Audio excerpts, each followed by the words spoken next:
Hello, this is Line of Contact Talk Show, and again we have English language distinguished speaker, and we are very happy to host Ms. Judy Saryan, and she is leader of the Zabel Yesayan project based in Massachusetts, Boston. Hello and welcome.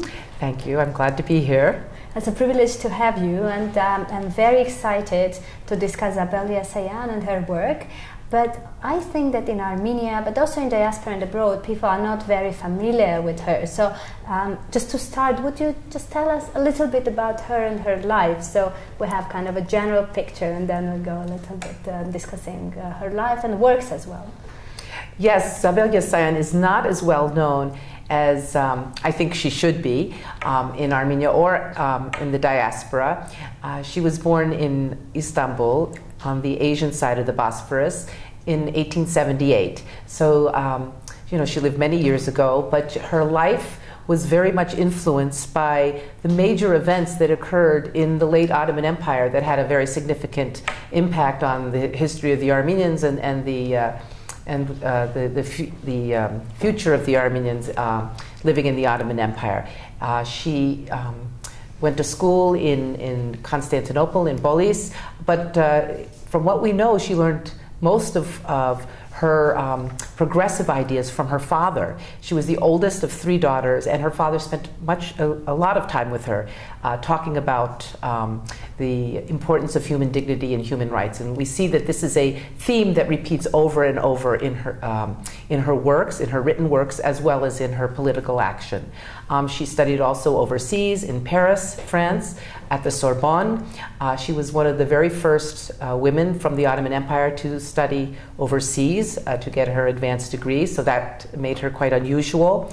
And then she came back to Bolis to be part of this very lively intellectual Armenian community in Bolis called the Norzar Tonk. And she became very well known, very well recognized member of the community. She was. So it was in 1950s already, closer to genocide, or it was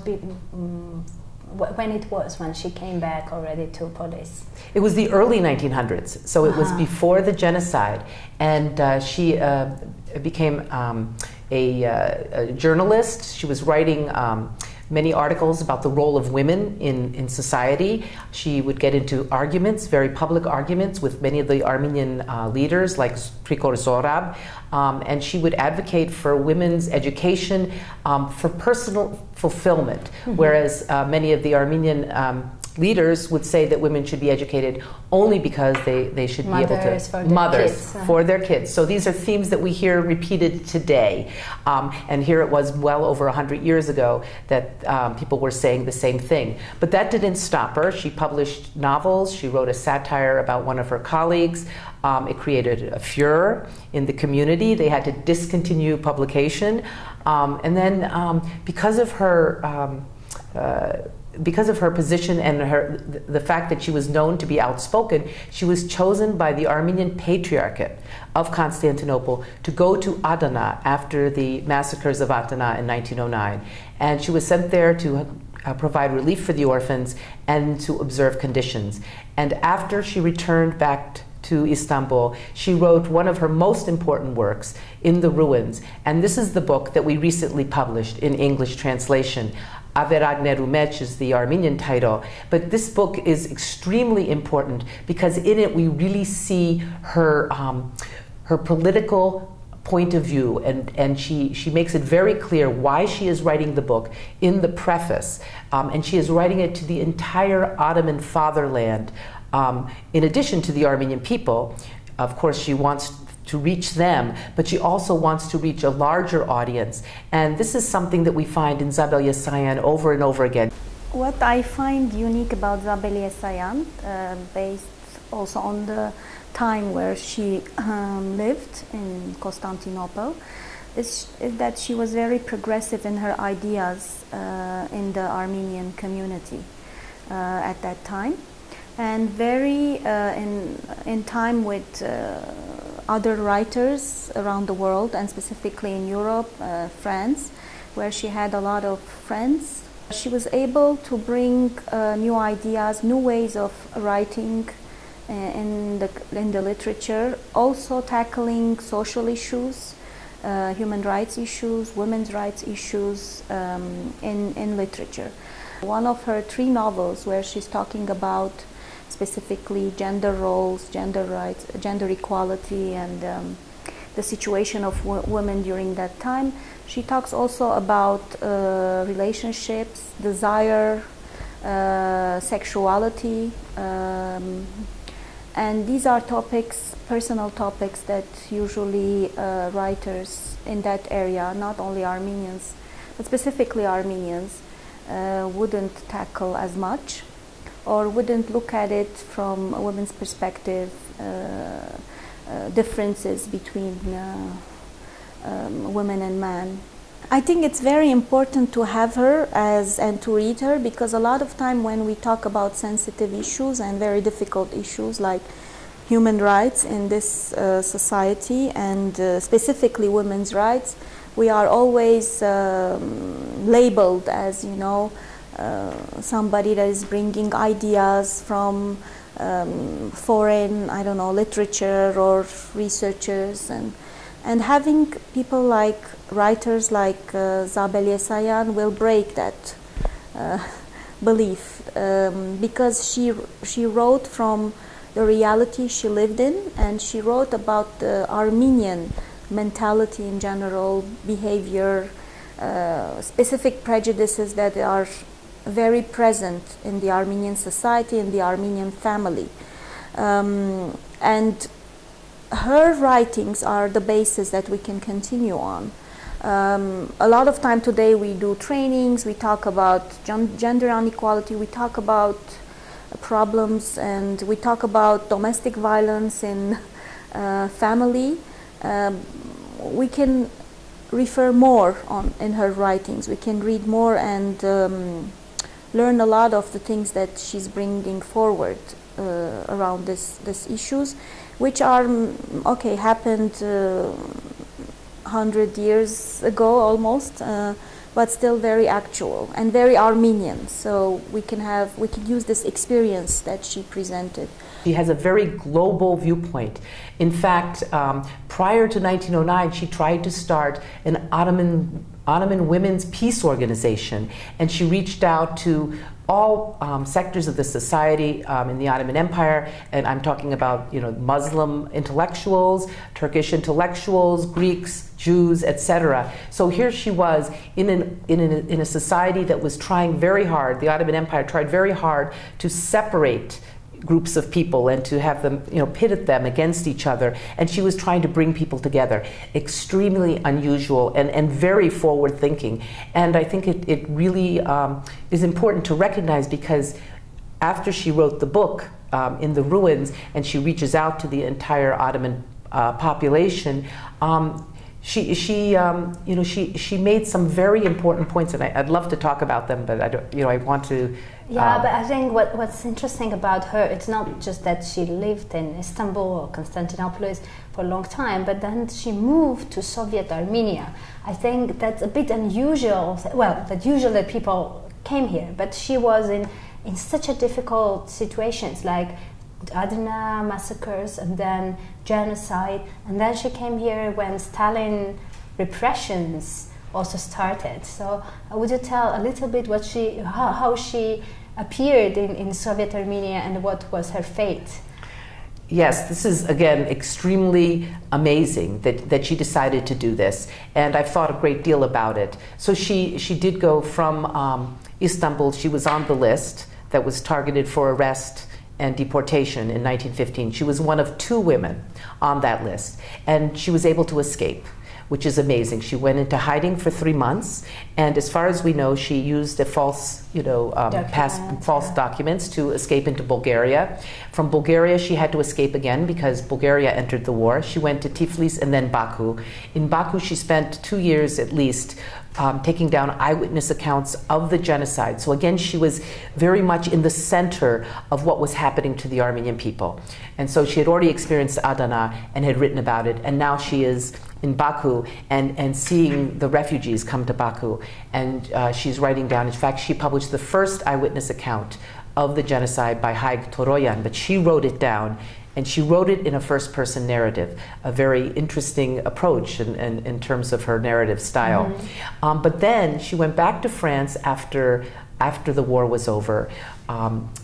She addressed the Paris delegation, the Armenian delegation for the peace treaty, about the role of women and children during the war and what had happened to the Armenian women in particular, who had been enslaved in Muslim households.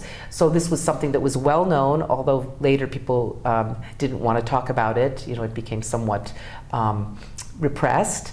And then eventually she decided to go to Soviet Armenia. How did that happen? She was living in France. She had 2 children in France. Her husband passed away in 1922. She became very active. She went to visit Soviet Armenia in 1927, and she became very active in the as an editor to a Soviet journal. And she advocated for people to return to Armenia. So she became one of the people who was, really trying to encourage Armenians in the diaspora to go back to the homeland to help rebuild. And she convinced herself that this was the right thing to do. So she herself did take her daughter and son, who are now grown. In 1933, she moved to Soviet Armenia. And she taught at the university. She had been invited to teach literature at the Yerevan State University. And this is where she wrote some of her great works. In fact, she wrote The Gardens of Silidar, Silidari Bardeznera, which is the memoir of her childhood growing up in Constantinople. And it's a very lyrical work, and it gives a wonderful window into what Polis was like, in the late 19th century. So it's a book that is very it has universal appeal, and it also is a coming-of-age story. It's her childhood as she grows and sort of becomes the young person, and then the woman that she did become. So you really get a wonderful view of a young girl growing up at a very difficult time in history for anyone, but particularly for an Armenian in the Ottoman Empire. So this is where she writes it, in Yerevan. So she finds a place which gives her a sense of belonging, and that's what she was searching for, and that's why I believe she came to Armenia. She wanted to be in a place where there was an Armenian community where they were working together to build the nation. And I think it's because she had seen the nation totally, rent asunder in Western Armenia. It was totally destroyed, and she had experienced this, in so many ways. And so here in Armenia, she felt she was rebuilding the nation. And then because of who she was always very outspoken and an advocate for human rights. She, of course, would support the Armenian writers who were under attack by Stalin. And this included Charents and Vahan Todovents. And she was very vocal at the first writers' conference in Moscow. And this got her into a great deal of trouble. So we think that Stalin's henchmen decided to go after her because of her support of Armenian writers, because she had at one time in her life been very closely connected to the Dashnak Sutun, which she later changed her point of view as she became more positive towards Soviet Armenia. And also they accused her of sentimentalism in the book The Gardens of Silidar. So even that book, which really is not, you can't really say it's a political book. Yeah, just her childhood and her memories, and yeah. So that all that together led to her arrest, and we think she knew that she was going to get arrested, that she knew she was in trouble, and that is a very powerful point to make, because she was living there with her children. They were grown, as I said, but one was married. Her daughter had, I think, at that point, lost a child and lost her husband. So it was a very difficult time for them, and of course for everybody who was living in Soviet Armenia. It was a terrible time, and she stood up for what she believed, even though she knew it was going to separate her from her loved ones. And I think there is a very warm, but at the same time very encouraging, famous letter that she wrote to her daughter, right, when she says that you should not give up in any situations. That at least what is known, one of the things that I think in Armenia is known, that's her letter to her daughter, that you should not give up. And I think that she was a woman of fantastic faith and fantastic strength. That I don't know why she was not that known in Armenia, because she was imprisoned, or because what were opinion? Why you think she is not like everyone knows Silva Kaputikian or other women, and she is not very famous. Why is that? Yeah, this is I think one of the very reasons why we're doing the work we're doing, because we really believe that this is wrong, that Zabel Yesayan deserves to be known for many reasons, and one of which is, of course, her great writing. And I think there are probably 2 or 3 reasons, very significant reasons, why she's not known in Armenia. And one of them is, of course, that when she was imprisoned, this was a very dangerous time, and people were very scared.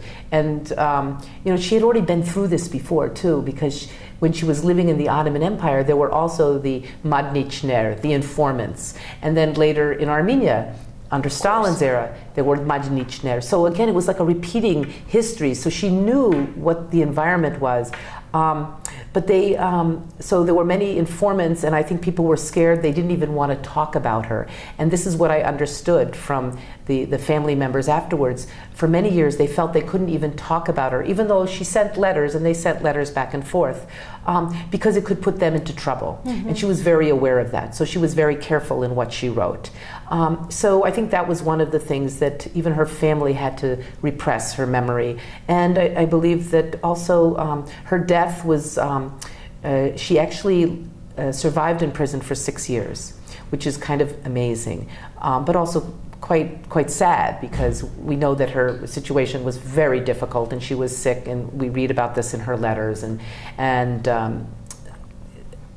then she died under mysterious circumstances. Some people think that they were taking her to Siberia, so and then she died along the way. She got sick. And then died along the way, and others say no, she died in Baku. We still don't know. There are papers, her dossier has been opened, so people are looking at it, and we're trying to find out if there's any real evidence about what happened.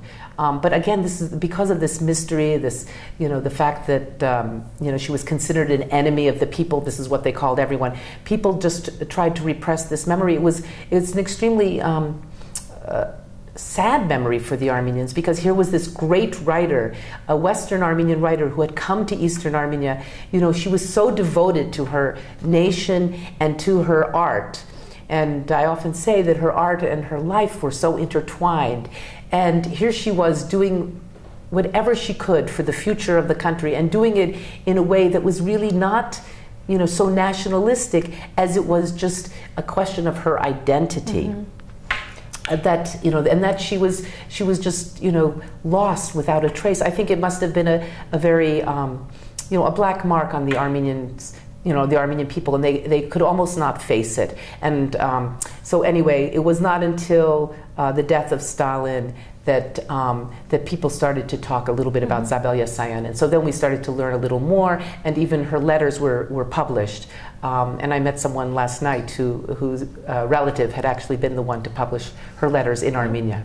That's very interesting that you mentioned it, because I think the Stalin terror was really huge, and also in Armenia, also in the villages and intellectuals, lots of people were sent to Siberia, lots of people were killed, but because it was a taboo issue, many even descendants of those killed never discussed it or never told us.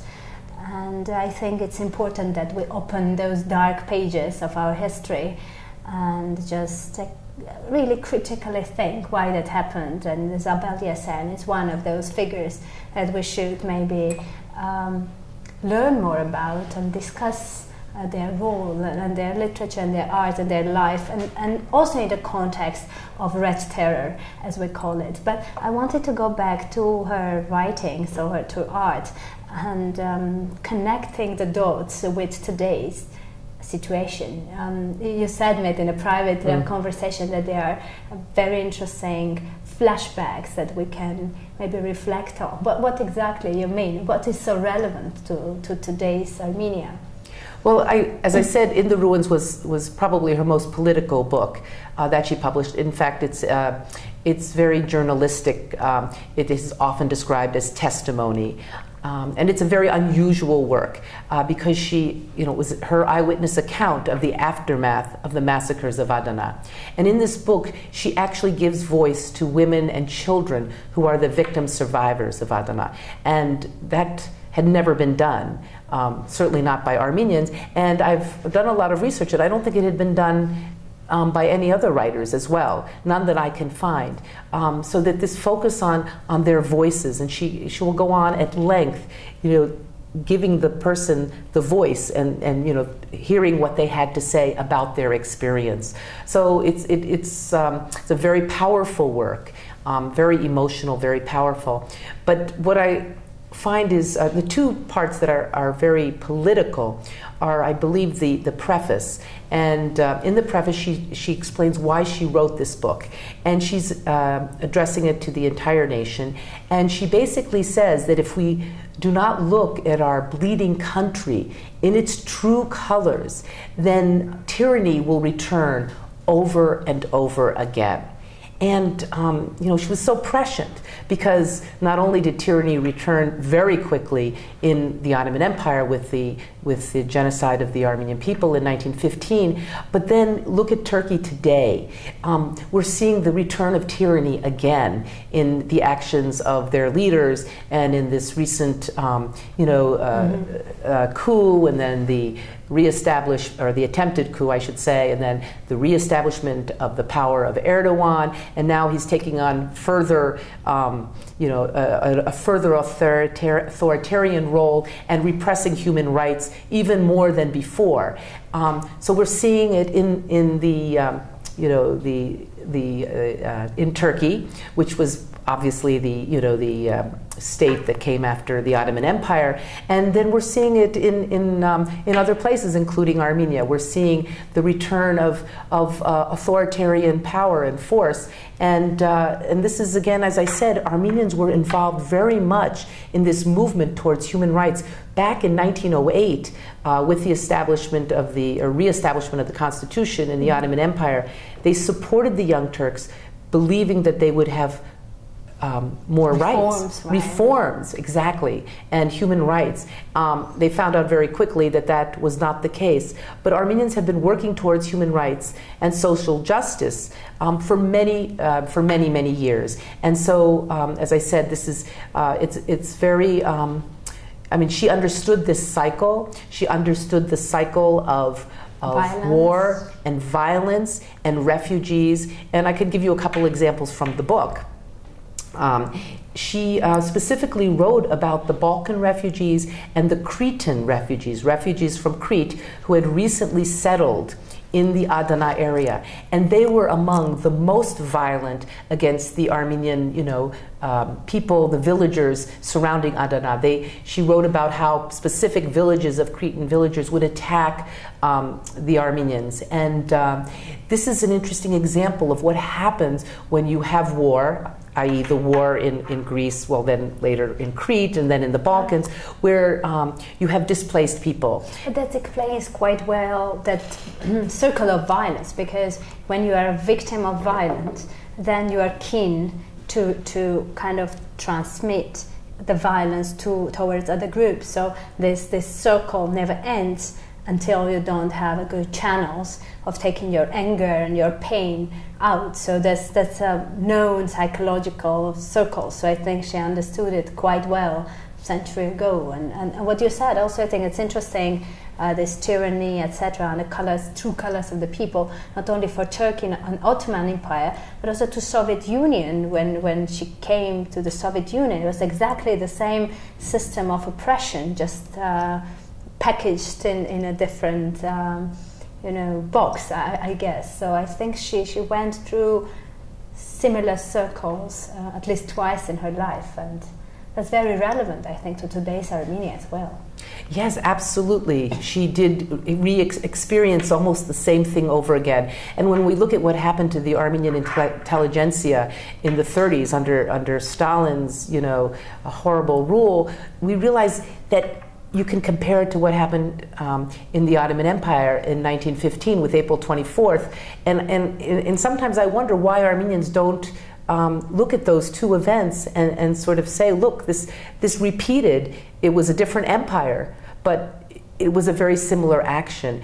And I often like to say about Zabel Yesayan is that she stood up to two empires. She fought them, with her voice and with her written work, and she stood up and was not afraid. And that makes her an extremely remarkable person and someone who can inspire us and give us courage that she was able to do this, and she was able to use her voice and that voice had an impact. And I can give you several examples of when she had an impact. We don't hear her voice as loudly today, although I think that's changing. Right. But during her lifetime, people heard her and they responded. And one of the obvious cases is when the Patriarchate of Constantinople sent a woman to observe. She wasn't a doctor or a nurse. They also sent, doctors and nurses who could provide medical attention to the victims and the wounded. But they sent her because they knew what a powerful voice she had. So she was clearly heard. And then the Ottomans, we know they heard her because they put her on the list in 1915. Right. So they knew she was, she was a danger. She was a danger because she was not afraid. That's true. And that's incredible to me. Yep. I think that's quite intriguing what you've said, and I hope that everyone who watches us now have a good kickoff to go and read books of Zabel Yesayan, at least her biography. And I believe now, thanks to you, there is a lot in English online, so people can dig in and can find it out and can read it. So I should thank you for this inspiring conversation, very interesting. And just remind you, we're watching Line of Contact talk show, and we had Judy Saryan from Boston, who specialized in Zabel Yesayan life and writing. So continue watching, guys. Thank you and goodbye.